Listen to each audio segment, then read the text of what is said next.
तो कैसा लगे तुम लोगों को अगर तुम लोगों के पास एक ऐसी पावर आ जाए जिससे तुम लोग जो भी सोचो वो हकीकत हो जाए। सुनने में तो ये बहुत अच्छा लगता है, लेकिन हमारी आज की कहानी एक ऐसी लड़की के बारे में है जो इसी वजह से अपनी जान गंवा बैठती है। ये कहानी एक ऐसी लड़की के बारे में है जो वीकेंड पर नेटफ्लिक्स और चिल का प्लान बनाती है। वो अपने लिए मज़ेदार कुकीज़ रेडी करती है और आकर बैठ जाती है। अभी वो बैठती ही है कि उसे अपनी दोस्त की कॉल आती है, जो उससे पूछती है कि तुम क्या कर रही हो। वो उसे बताती है कि वो वेजिटेबल बनाकर आराम से नेटफ्लिक्स देखने का सोच रही है। तो अभी जैसे ही वो बोलती है तो हम देखते हैं कि उसकी प्लेट में कुकीज़ वेजिटेबल में चेंज हो गए हैं, बट वो इस बातों को नोटिस ना करते हुए आराम से उसको कहती है कि वो बाद में बात करेगी और फ़ोन रख कर आराम से फिर से देखना शुरू हो जाती है।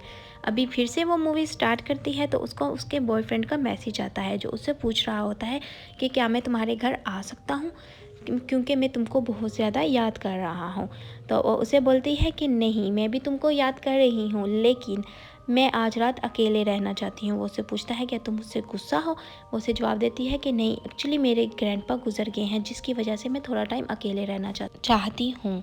वो उससे झूठ बोलकर आराम से फिर से अपनी मूवी ऑन कर बैठ जाती है। तो लेकिन अभी वो उसने अपनी मूवी स्टार्ट ही की होती है कि उसको अपनी मॉम के नंबर से कॉल सुनाई देती है। वो अपनी मॉम को हैरान होती है और कॉल उठाती है, जिसमें उसकी मॉम कहती है कि तुम जल्दी से आ जाओ। वो पूछती है क्या हुआ, तो उसकी मॉम उसे कहती है कि तुम्हारे ग्रैंडपा डेथ हो गए हैं।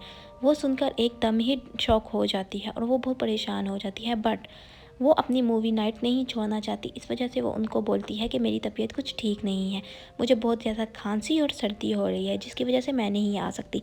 उसकी माम उसे अपना ख्याल रखने कहकर कॉल बंद कर देती हैं, लेकिन वो जैसे ही कॉल रखती है उसको एकदम अचानक से सर्दी लगना शुरू हो जाती है। वो इस सब से बहुत चिढ़ जाती है। अभी वो बैठती ही है कि उसे फिर से किसी की कॉल आती है। वो कोई कॉल रिप्रेजेंटेटिव थी, जो उससे पूछती है कि आप हमारी सर्विसेज से खुश हैं। तो वो कहती है मुझे सर दर्द हो रहा है, मेरा सर मत खाओ। वो फिर से कॉल रख देती है और फिर से उसे कॉल आती है, जिसको वो सुनकर गुस्से में कहती है कि तुम लोगों की वजह से मुझे ब्रेन एन्यूरिज्म हो जाएगा। लेकिन वो जैसे ही ये बोलती है तो एकदम ही उसका सर दर्द होना शुरू हो जाता है और वो ब्रेन एन्यूरिज्म से एक्सपायर हो जाती है। तो कैसी लगी हमारी आज की कहानी? Do subscribe for more. Thank you.